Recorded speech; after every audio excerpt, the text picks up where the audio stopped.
28 January, shift 1, question number 23. Question is taken from coordination compounds. Topic is isomerism. X is the number of geometrical isomers exhibited by platinum ആണ് central metal, 4 different monodentate ligandകളാണ്. So this compound is in the format of MABCD. MABCD എന്ന ഫോർമാറ്റിൽ വരുന്ന ഒരു കോമ്പൗണ്ടിന് എത്ര geometrical ഐസോമറുകളെ കാണിക്കാൻ പറ്റും? 3 geometrical isomers പോസിബിളാ, 2 സിസും 1 ട്രാൻസും അല്ലേ? അപ്പോൾ the value of X is 3. Y is the number of optically inactive isomers exhibited by CrCl2OX twice 3 minus.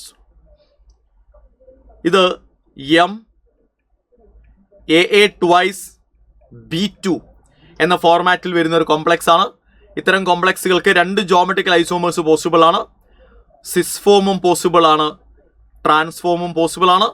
അതിൽ സിസ് ഫോം ഒപ്റ്റിക്കലി ആക്റ്റീവ് ആയിരിക്കും, ട്രാൻസ്ഫോം പക്ഷേ ഒപ്റ്റിക്കലി ഇനാക്റ്റീവ് ആയിരിക്കും. റെഡി അല്ലേ? Yes.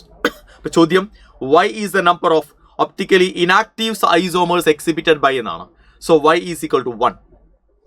y is equal to 1. Z is the number of geometrical isomers exhibited by CONS3 thrice NO2 thrice.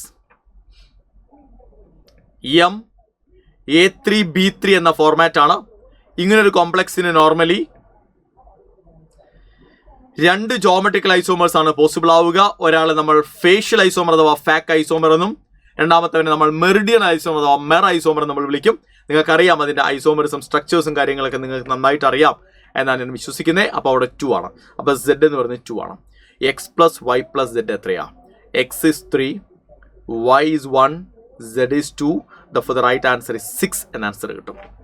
The right answer is 6.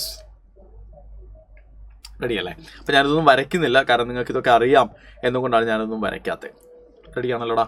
വേണമെങ്കിൽ നമുക്ക് വരച്ചു നോക്കാവുന്നേ ഉള്ളൂ കേട്ടോ. നോക്കിയേ, ഇത് ഇപ്പം ഞാൻ എന്തായാലും വരയ്ക്കുന്നില്ല, കാരണം നമുക്ക് അറിയാവുന്ന കാര്യമാണ്. ഇതിലേക്ക് നമ്മൾ വരുമ്പോൾ അതിൻ്റെ 2 സിസും ട്രാൻസും ഐസോമേഴ്സ് ഏതൊക്കെയാണെന്ന് ചോദിച്ചു കഴിഞ്ഞാൽ നമുക്കൊന്ന് വരച്ചു നോക്കാം എങ്ങനെയാണെന്നുള്ളത്. CrCl2OX twice അല്ലേ?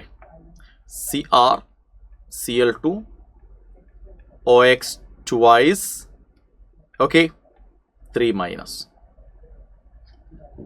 അപ്പോൾ അവർ സിസും ഉണ്ട് ട്രാൻസും ഉണ്ട്. ക്രോമിയമാണ് സെൻറ്ററിൽ, ഒക്ടാഹിഡ്രൽ കോംപ്ലക്സ് ആണ് നമുക്കറിയാം. ഒക്ടാഹിഡ്രൽ കോംപ്ലക്സ് ആണ്. 6 ബോണ്ടുകൾ എന്ത് ചെയ്യും? ഒക്ടാഹിഡ്രലിൻ്റെ 6 കോർണറുകളിലേക്ക് ഡയറക്റ്റ് ചെയ്ത് നിൽക്കുന്ന പോലെ ആയിരിക്കും ഉണ്ടാവുക. സോ ഇവൻ്റെ ട്രാൻസ്ഫോം എന്ന് പറയുന്നത് ക്ലോറിൻ ഇവിടെ, ഒരു OX ഇവിടെ, ഒരു ഓക്സലേറ്റ് ഇവിടെ. This is a transform. Okay, ഒരു ഓക്സലേറ്റ് ഇവിടെ, ഒരു ഓക്സലേറ്റ് ഇവിടെ. റെഡി? ഒരു ക്ലോറിൻ ഇവിടെ, ഒരു ക്ലോറിൻ ഇവിടെ. ഇതാണ് ഇവൻ്റെ സിസ് ഫോം എന്ന് പറയുന്നത്. So this is a trans form, this is a cis form. Cis form optically active ആണ്, കാരണം ഇവന് non superimposable mirror image ഉണ്ടാവും. ട്രാൻസ്ഫോമിന് പക്ഷേ non superimposable mirror image ഉണ്ടാവില്ല, കാരണം അതിൻ്റെ സ്ട്രക്ചർ നമ്മൾ നോക്കിയാൽ അറിയാം, സിമെട്രി ഉണ്ട് അല്ലേ? So this is optically active and this is optically inactive. അപ്പോൾ ഒപ്റ്റിക്കലി ഇനാക്റ്റീവ് ഫോം അല്ലേ ചോദിച്ചിരിക്കുന്നതിൽ, അത് 1.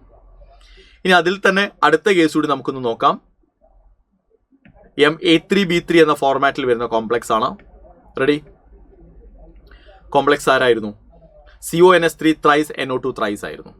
CONS3 thrice NO2 thrice ആയിരുന്നു അല്ലേ? ഒക്ടാഹീഡ്രൽ ആണ്. കൊബാൾട്ട് ആണ് സെൻട്രൽ ആറ്റം വരുന്നത്. കൊബാൾട്ട് ആണ് സെൻട്രൽ ആറ്റം, ക്രോമിയം അല്ല. ക്രോമിയത്തിന് പകരം നമുക്ക് കൊബാൾട്ട് ആക്കാം. So cobalt. അവൻ്റെ ഫേഷ്യൽ ഐസോമർ എന്ന് പറയുമ്പോൾ ഒക്ടാഹീഡ്രണിൻ്റെ ഒരു ഫേസിൻ്റെ 3 കോർണറുകളിലും ഒരേ ലിഗാൻഡ് വരുമ്പോഴാണ് നമ്മൾ അവനെ ഫേഷ്യൽ ഐസോമർ എന്ന് വിളിക്കുക. അപ്പോൾ നമുക്ക് ഒന്നുകിൽ NH3 ആക്കാം, അല്ലെങ്കിൽ NO2 ആക്കാം, ആരെ വേണമെങ്കിലും നമുക്ക് ആക്കാം. ഞാൻ എടുക്കുന്നത് NH3 ആണ്. അപ്പോൾ ബാക്കി 3 കോർണറുകളിൽ ആര് വരണം? അടുത്ത 3 ലിഗാൻഡുകൾ വരണം, NO2 വരണം. This is the facial isomer or fac isomer.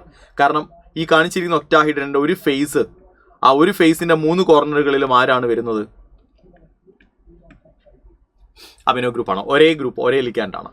ഈ മെറിഡിയൻ ഐസോമർ എന്ന് പറയുമ്പോൾ